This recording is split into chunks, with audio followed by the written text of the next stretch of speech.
Segunda County is looking to bring more farming to the region. For years, food has been expensive here because almost everything is imported. And honestly, it doesn't make a lot of sense. The area has some of the most fertile farmland in the country, gets over 300 days of sunshine and warm weather every year, and with the new reservoir, there's more than enough water to cover the entire region with farms. The problem is, starting a farm isn't easy, especially if you're starting from nothing. Land is expensive, and so are the buildings, equipment, and labor needed for a farm. A single tractor can cost $135,000 in the low end to up to $300,000 for a top-of-the-line machine. And a single pole barn can cost between $40,000 and $100,000, and most farms need several. And the machinery isn't simple anymore. With GPS, LiDAR, and other modern tech, it takes serious skills to run. These days, a lot of farmers even pursue college degrees just to keep up. And because of this, the county's partnered with CSU Segunda Beach to make farming more accessible.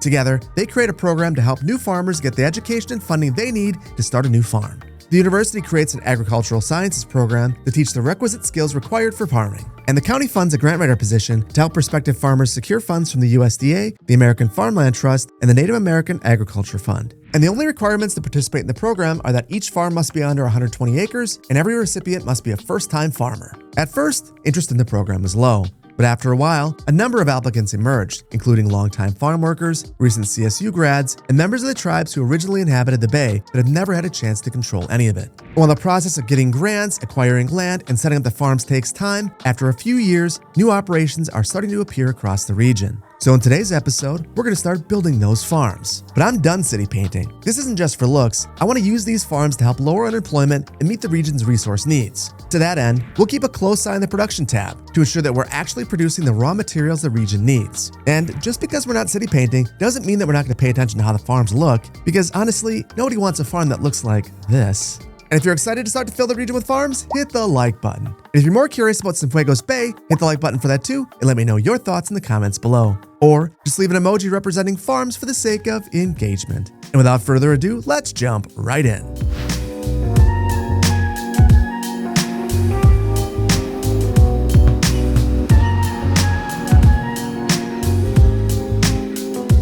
Before we start building anything today, I want to show you the 3 new mods that we're introducing to the build, as well as baseline things a bit. Now, the first 2 mods are going to look incredibly familiar if you watch the 2 most recent Magnolia County episodes. The first mod is City Stats, and it introduces this bar to the top of the screen.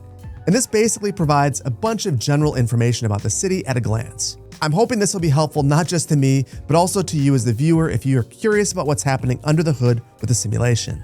Second is InfoLoom, which provides a whole bunch of under-the-hood simulation information that the game doesn't otherwise show you. And third is farming surfaces. And I think that these are the best-looking farming surfaces available for the game. We're going to be using these to completely level up our farms, and I can't wait to show you how great they look. But do know that if you install this one yourself, it is 1.8 gigabytes, but I assure you it is totally worth it. We're also adding Office Sales Go because the 5 out of 5 bug is plaguing this build as well. If you're unfamiliar with this bug, this is a bug where all of your offices will eventually only have 5 employees. It's an absolutely devastating bug, particularly for your highly educated workforce. Let's begin by taking a look at our unemployment rate. We're currently sitting at 17.2% unemployment. So that's bad, but not as bad as I was expecting it to be. Now, diving into the details here in InfoLoom, we can see that we have a very highly educated workforce once again. About 50% of the people in the community have a master's degree. But unlike Magnolia County, most of these folks have a job. In fact, only 134 of them are unemployed. So that gives me a lot of hope that we can actually address unemployment in a fairly natural way here in Segunda Beach. And that's because most of our unemployed citizens are actually uneducated, poorly educated, and educated. And that's the exact workforce that's going to work at these farms. Now, embarrassingly, we only have 3 farms right now in the region. But if we take a look, this first farm is a level 5 vegetable farm. It has 74 employees. Most of the employees are poorly educated. So that's that elementary level education. Here at our level 5 grain farm, we have about half the number of employees, and the education breakdown's about the same. And our third farm is our livestock farm. This one only has 17 employees, but it's significantly smaller than the other 2. And most interestingly, as a level 1 farm, it really skews towards those uneducated workers, which are the ones that are the hardest to get jobs for. So that's great to see. The other type of farm that we're going to be creating is an orchard. And for that, we're probably going to be placing the forestry industry underneath. So that'd be good to take a look at this as well. You can see that this forestry industry has 51 employees. And at level 5, the education breakdown is almost the same as the level 5 farms. Now, there are three core areas where I think we would see a lot of farming. The first is right here along the coast. The second is this valley right here. And then third is in this large clearing that has a couple of small lakes. Now, that's a large area. That is a significant portion of this map, and I don't want to take it all on at once. We're going to focus on just this area today, and we'll take on these other areas in subsequent videos. So with our work area identified, let's move on to laying out our roads. As I was planning for this build, I realized that if I'm not careful, I'm going to build a Midwestern farming area in the middle of a California-inspired build. So I decided I had to do a bit of research to figure out what I should actually be building. So I decided to take a look at an area that I am familiar with first. I lived in Los Angeles for 3 years, and I had friends who lived in Ventura, and I would often drive through the farm fields in Oxnard to get to them. And what jumps out to me about these farm fields is that they're all gridded. They're very regular, they're very small, they're ringed with dirt roads. I also noticed that the orientation of the fields seems to change with ownership, but the field size is relatively similar regardless of the orientation. Now from there, I decided to go a bit further north to Lompoc. And what you can see here is that that road that rings the field basically goes up to the base of the mountain. So here in Segunda Beach, we're gonna run those dirt roads right up to the base of the mountain. And then finally, I decided to go a bit further north to Grover Beach, which is the same area as Morro Bay, which is where Segunda Beach takes place. Basically, you're running the roads right up to the sand dunes, and the fields go as far back as they can. Now, one other thing I took note of is windbreaks. And what I noticed is there really aren't all that many of them in California. And honestly, it makes sense if you think about it. The windbreaks would suck up a whole bunch of water and be very expensive as a result. Now, where I saw trees on the border of these farms, it was really acting more like screening. So think of having screening in an urban area so that the farm field has some buffering from a residential neighborhood, and even on some arterial roads. And I also noticed that there were very few fences, so we can definitely remove some of these and it will feel authentic. Unfortunately, all that research makes me realize that our existing farms have to go. These things are very Midwestern in their design, and they just don't fit in a California-inspired build. So I'm going to eliminate 100% of these. And honestly, those farms are pretty ugly, and I think that we could do better with just a little bit of extra effort. But now that we have those out of the way, we can start to draw in some of our roads. And there are really two important roads that we have to think about. Number one is the road that's going to ring the highway here, and the other one's going to be the one that follows the terrain. So I'm going to start out with the terrain conforming road. So I just want to make sure I have my contour lines on. And it looks to me like this contour line right here is going to be that dominant contour line where we really start to see our contour lines come together right after this one. So I'm going to follow this, but the interesting thing is that this actually goes to the top of the hill up here. So I'll just ring the top right here and then just kind of end this road.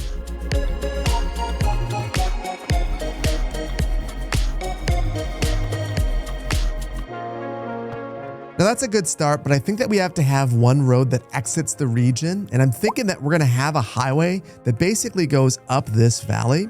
So I will switch over to a highway segment, and we're going to run a road right up here, try to keep it as level as possible. And I think I'll actually begin that from the outside connection.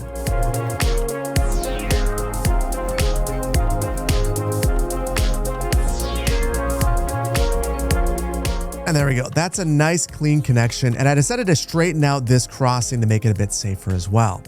Now we're ready to mirror the highway. And this is going to be a little bit of a trick, but it should be simple enough to do if we're patient. So I want to use my continuous tool. I'm going to turn on parallel mode, and I want to follow the side of the highway.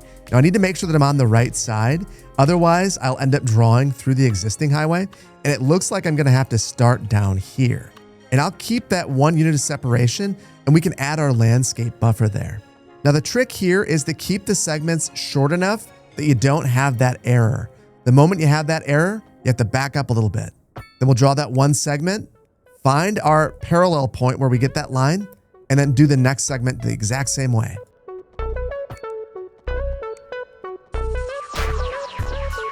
And then in some cases, I can just use my simple curve mode to make connections like this one. Perfect.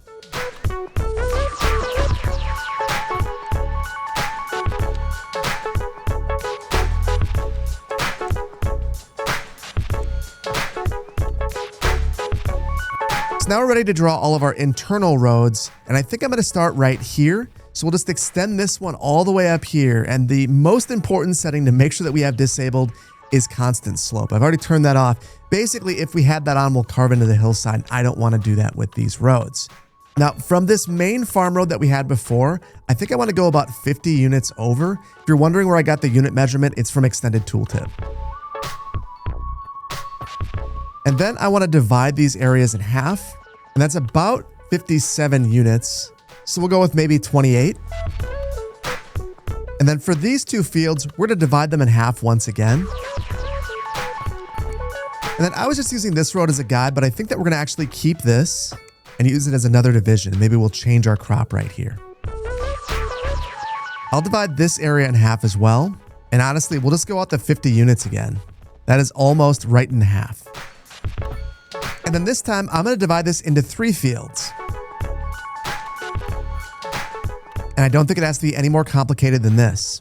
I think over here, I'm going to switch orientation, and that's kind of a nod to the hillside right here in the shape of it. And then I want to change the orientation at some point in between this road and here. And I think the right way to do that is to actually figure out where it would switch down here. So we'll use this as our delineator and continue our pattern over here until we reach this road. And honestly, I'll go back on what I said. This will be a perfect fit for this area. Moving on to the western side of the road, I'm going to begin by extending this highway, although I don't think I'm going to send it all the way through. So this will provide it access to the highway, but not a through movement all the way through it, which I think is completely fine.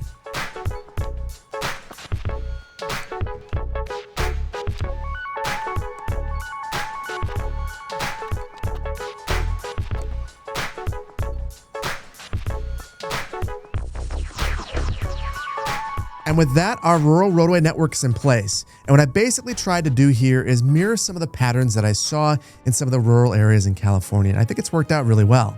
So with our roads in place, let's move on to placing our fields. Now, before we place any of our farms down, I want to remove all the landscaping through here. It's just going to get in the way. And if we're going to add trees back in, we're going to do it in a very controlled way. So I'll grab a large brush and wipe all these out quickly. There we go. And then the other thing I'm noticing is that we have to buy some tiles. Now, I don't want to do this all at once because we're not in a great financial place, but I am going to buy at least this one because I want to start on this side and kind of work our way towards the edge of the map. And this one tile is relatively inexpensive, but if we were to get all the tiles that we need, yeah, it's $3.4 million and we just can't afford it just yet. So we'll start out small with just this one tile. Now, I want to make sure that we're actually building farms that we need. So let's take a look at our production panel. And we can see that our biggest need is actually grain. Now, I'm happy to see that because grain is the only farm or one of the only farms, along with cotton, that doesn't spawn any extractor buildings. So that means that we can place surfaces on top of them and just in general make them look a little bit nicer. So we're going to be going heavy with the grain.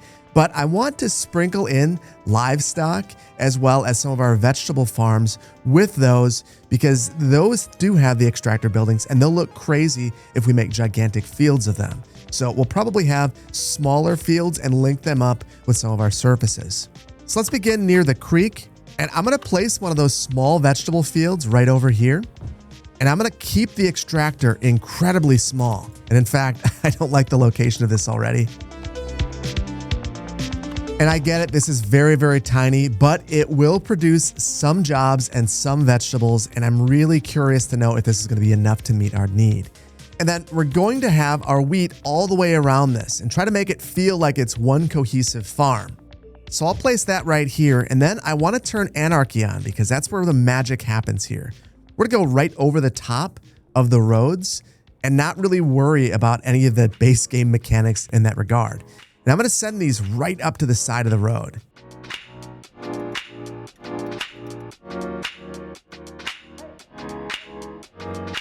And that's just about perfect, but you might not understand why just yet. We're going to get to that in just a moment, but I want to make sure that we're linking all of this up with power and water. And now these are fully functional, if not a bit ugly, but we can clean this up. So the first thing that I want to do is remove all the fences around here. And for that, we'll just use Better Bulldozer, and that's easy enough. Next, I want to cover up some of these surfaces. And actually, one more fence. There we go. Now it feels like one cohesive unit. Now we can throw a surface on the top of this. And these are found underneath ground surfaces. And with this farming surfaces pack, just look at all the surfaces that we have. We have so many of them. You can really choose the surface that's perfect for the type of field that you want to have. Now, one of the surfaces that goes well everywhere basically, and it's a series of surfaces, are all the mud surfaces. It's like a field that's being prepared. Now, the fun thing about these is you can just add these right underneath the roads if you want to. And they don't overlap, so they'll look absolutely perfect. And if you're not satisfied with the field that you have, so long as you have the area tool, you could just replace the surface just like you would any other. So I could easily replace that with some rows if I'd like to. And honestly, I like the way that looks. Maybe we'll leave that one.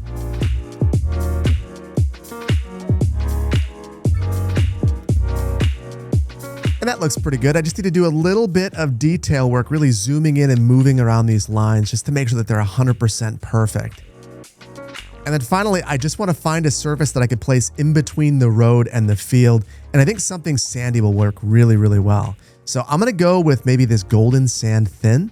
Oh, and honestly, I think that the riverbed thin might look the best. And I want to say that that's Overcharged Ag's favorite texture, and I kind of get it. So reasonably, this is going to be how we do most of our fields, but there is one additional type of field that I want to show you right away because we're going to use this in a couple of locations, and that is an orchard. Now, for the orchard, we're going to be using our forestry industry. And just taking a look at the production panel, this isn't something that we really need, but we're going to go for it anyway. So basically, I'm going to place this right here, and we'll just fill this entire area in. And then I don't believe that this one has a fence. No, this one's just fine, so we don't need to delete that. The only thing that we have to do is add some sort of tree through here. So I'm going to add an apple tree, but I'm going to do something really tricky. We'll go into our advanced line tool, and then I'm going to go into the grid. I want to make sure that fixed length is on, and I'm going to make this really, really, really tight. Now, here's what we do a little bit of playing. That row is a little bit too wide to me, so I will tighten this up. And I probably should be doing my planting based on mature trees. That's honestly pretty darn good. And then this is a new area. I will plant baby and young trees. And now I just need to make sure that I'm completely lined up with this road up here. We'll just run this all the way down. I've also decided to put this in fence mode. And I'm gonna make sure that we are randomly rotating our trees so they look a little bit more natural. And now you can see we get these nice rows. And that's just about perfect. We just have to do a little bit of cleanup. And for this, I just want to make sure that only plants are selected, or rather trees. And my goodness, I have no idea why it was so hard to delete those, but it was darn near impossible. But I'm a glutton for pain, so we're gonna keep going. And I'm gonna replace these trees on the tree farm with some palm trees. And then we'll just remove those trees from the asset. That looks a ton better in my opinion. And if you plan on making an orchard like this, I would highly recommend that you do it in a rectangular parcel so that it's as easy to build as this one was. And would you look at that? Our financial fortunes have already turned around. This is kind of wild. Now, I think right here, I'm going to have some sort of a flower farm. We still have a huge demand for grain. So I'm just going to place one grain farm in the middle of here and have it cover this entire area.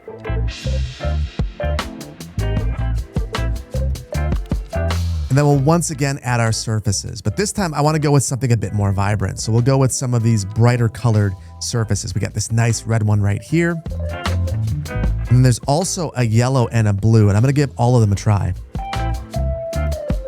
And it's interesting, the yellow is not all that vibrant. It kind of looks like the original field that was there, but I'm okay with it. You sure about that? You sure about that? You sure about that? And that's already looking fantastic.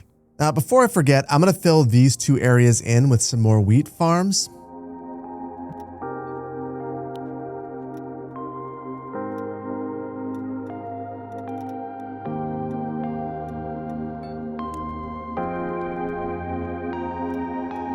Now, I want to do something kind of unique here, and I want to have a bunch of smaller fields right here, and then a bunch of greenhouses right here.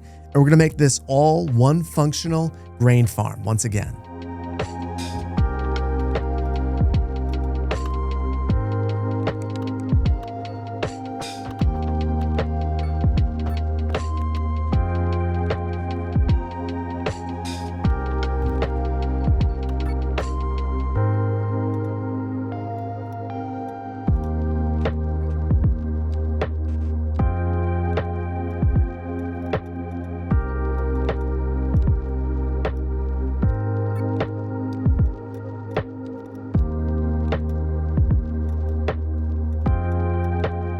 I'm starting to really like the direction that this is going in, but there is one thing that's kind of bothering me. I feel like we've gone a little bit too hard with these colorful fields. I'm going to move some of these into these smaller patches and just make these look like more traditional fields.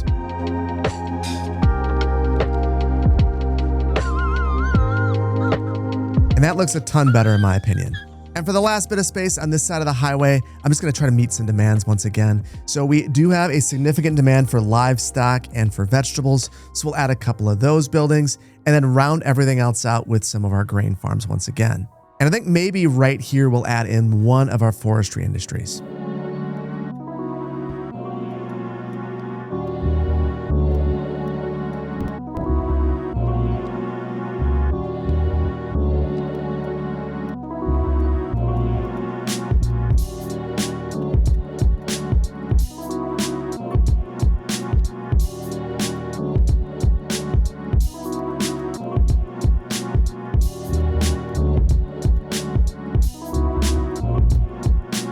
And I think that this looks really, really good, but I want to take a look at our stats.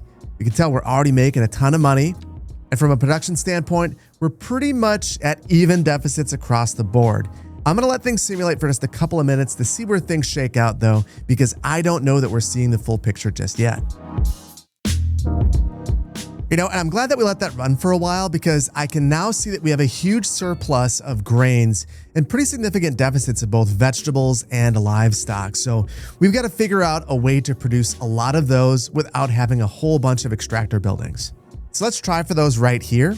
And I'm going to start out with the livestock farming, and I'm going to take basically this entire row and go for it. And we'll unlock the dairy house, which honestly, we might place that as well. Now, we're going to use some Magnolia County trickery here. Okay, and I know that this looks crazy, but hear me out. We have a large farming area now, which means that our overall material produced here should be much higher. Now, the whole reason why I've done this is this won't spawn any extractors. The only place that they might occur is right behind the building. But don't worry, I won't let that happen. And then we just have to remove the fences once again. And at this point, we could just add our surfaces if we want to, but there's one more thing that I want to do. We have chicken coops, so I'm just gonna add some around here. And I'll also add a silo. And then I wanna make sure that all of these buildings match. So I'm just gonna steal the color from these buildings and paste it onto all of my extractors. And then finally the surfaces to bring everything together. And I think I'll go with the grass underneath these coops. And then I want it to feel like we have a bunch of fields around here to provide food for all of these chicken.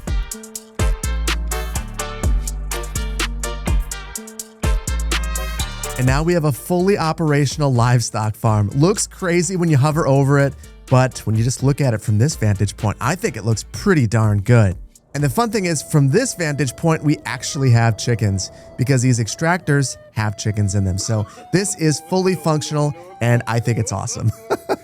But before we move forward, I do want to see how much this is producing to see how many more of these we have to build.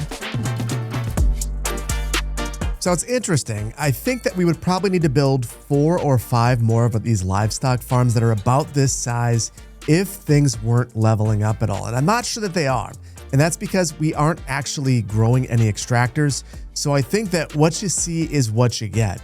So with that in mind, I think we are going to go very hard on all of these livestock farms. And I'm going to build like at least 4 more of them. Now, one thing I want to keep in mind though, is I do want to place the dairy house. And I think I want to place that right off from this highway. So I'm going to reserve a space right here for that. And in fact, let's just place it right away so we don't lose track of it. And honestly, it's kind of wild to me to see just how small this is relative to the rest of our fields.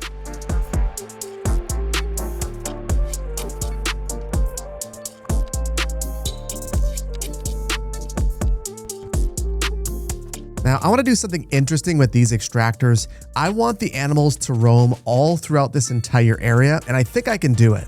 I think all I have to do is find the hang around area and modify that. And that's the back area right here. That is where all of the animals will go. So I'm just going to make this thing huge. And then I'll extend this fence. and then delete the one that came with the asset. And then again, I'll fill this area inside. And then eventually we start to see these animals return to their pen area, and look at that, just walking around this gigantic area that we've left for it. So I'll do the exact same thing with these extractors.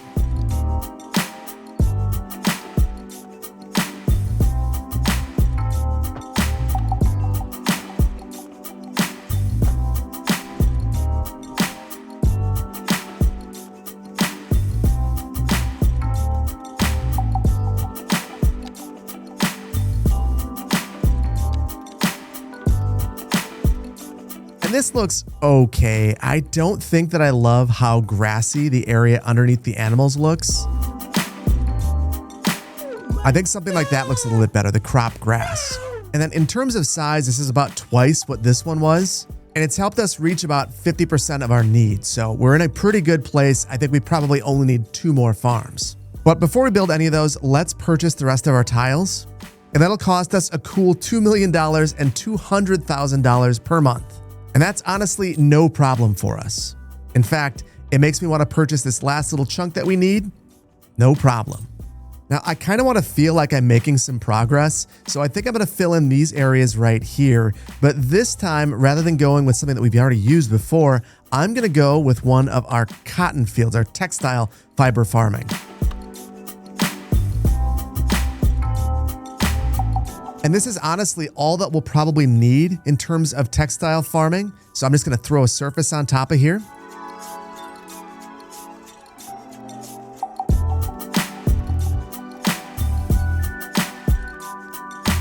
And after filling in this area, let's see how that's changed our production. And after just a few minutes, we have a slight surplus of cotton. So I'm not going to worry about building any more of these for the time being. And let's instead switch our focus to vegetables. And I think I'm going to fill both of these areas in with gigantic vegetable farms. Now, I would say that these are probably the most egregious in terms of spawning things that you don't want them to spawn. So we're going to have to be very careful with these.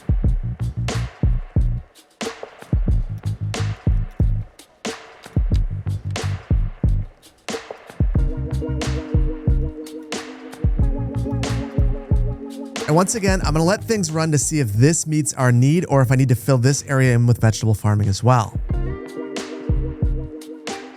And this farm got us halfway there, so if we add one more, we should be able to meet our goal. But I was thinking about something. I'm wondering if I know how to prevent all this madness. I'm going to pause things momentarily. Let's plop our farm, and then I'm just going to draw it out throughout this entire area. And then I'm wondering if I lock the building level, if it'll prevent extractors from spawning. And it does not. So that did not work. We're going to have to go back to our old way of doing this.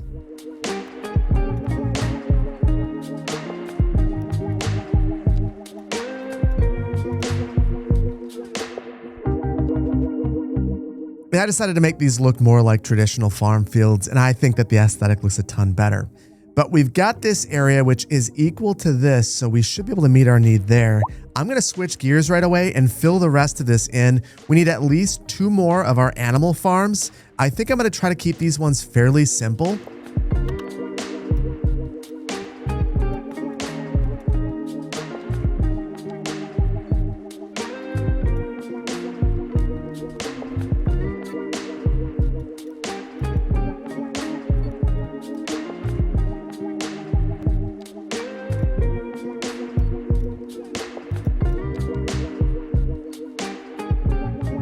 And with that, there's only one small area left to fill in, and I'm guessing that we can basically put whatever we want there, but let's take a look at our production first.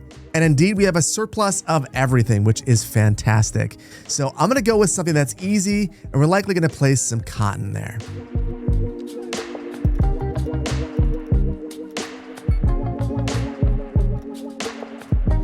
And just like that, we're filled in across the board, and it's a thing of beauty. But the real beauty of this is that we now have production surpluses for all of our farming goods. So with our farms in place, let's do a bit of landscaping and detailing. Obviously, the focus of today's build was the farm, so we're going to clean those up and make sure that they look as good as they can. So we'll add some screening, we'll add some windbreaks, we'll add some fences. We'll just make sure that things are organized as well as they can be. But beyond that, I think that the main focus for the detailing is going to be actually improving the area around the farms. So that's making this beach actually look good, making the creek here look as good as it can, adding more foliage to the mountains, and making sure that that highway that we added looks as good as it can. And I think I'm actually going to take it in that order. We'll improve the beach, then we'll improve the creek, then we'll improve the mountains, and then after that, after all of that stuff is done, then we'll take a look at our farms and make sure that they are as good as they can be. So with our plan in place, let's get detailing.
And after 2 hours of detailing, our farms are now complete, and I think that it looks really, really, really good. But I do want to share a couple of things I did that I think are a little bit unusual. First of all, with all of these decals, I decided to use the line tool and try to randomize things. So these aren't perfect, but it saved me a ton of time. And I think that as I see issues, I'm just going to fix them on the fly. So that's why this isn't 100% perfect, the coast here. It was a big job. And I think that sometimes it's best to just iterate rather than trying to get it perfect the first time. Now, for all the farm fields, I decided to go through each one of these farms and think about what the needs would be of the individual properties. That's why I have some screening on some of these farms. Some of them I don't have as much. In some cases, I have a little bit of shade for the animals. I just tried to really put myself into the farmer's mindset. Why exactly would things be the way that they are? And I think it's ended up turning out really well because of that. Now, I did add a bit more screening than I intended to, and honestly, I just liked the way that it looked. So I know that it's not a completely faithful recreation to the way that you might see screening done in California, but I think in City Skylines too, it looks really, really good. And sometimes you just got to do what looks and feels good in the game. Now, in terms of fencing, I didn't place all that much, just a couple to kind of, I guess, tip a nod to the fact that this is a farm area, and in some cases you would see fencing. So that's why I've added a bit of that, but not all that much. And ultimately, I just think that this whole area feels really well put together. It feels really cohesive, and it's a nice transition into this city. It's exactly what the build needed. Now, if we could only do it like 2 or 3 more times. But with all of that complete, there's only one more thing left to do. Let's take inventory of what we've done with a brief city tour.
Let's wrap things up by making some fixes based on your feedback.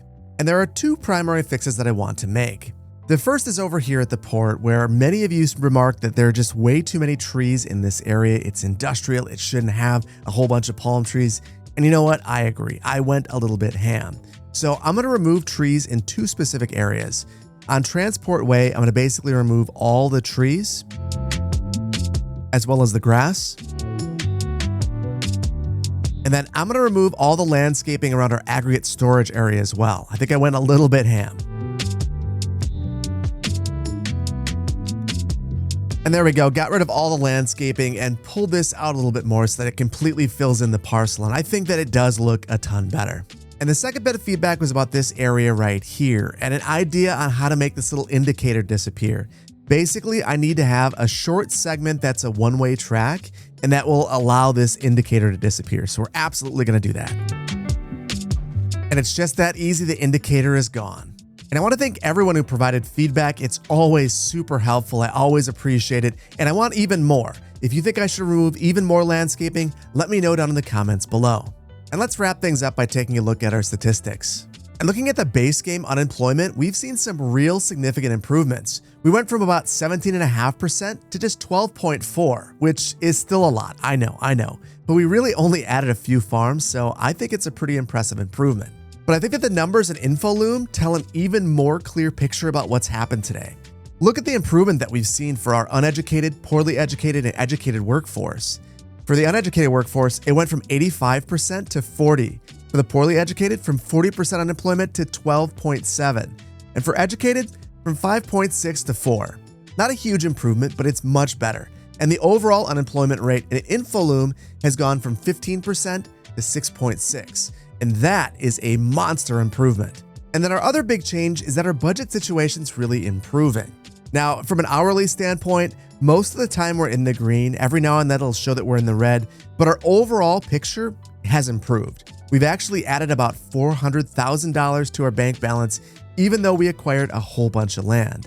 And ultimately, I think that we're doing better financially because we have a surplus of basically all of our raw materials, which is making all of the goods that we're producing cheaper for our businesses to produce, making them level up, making the whole city more prosperous. And then we have a whole bunch of surplus materials that we can export out to the rest of the world. So just in general, we're in a better place. And with that, I feel like we've accomplished everything that we set out to do today.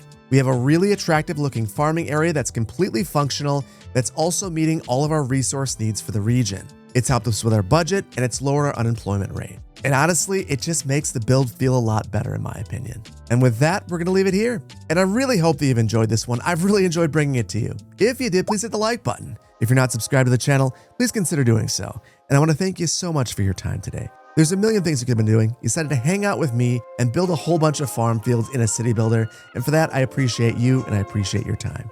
Thank you so much, and I can't wait to see you in the next one. Take care. Bye-bye.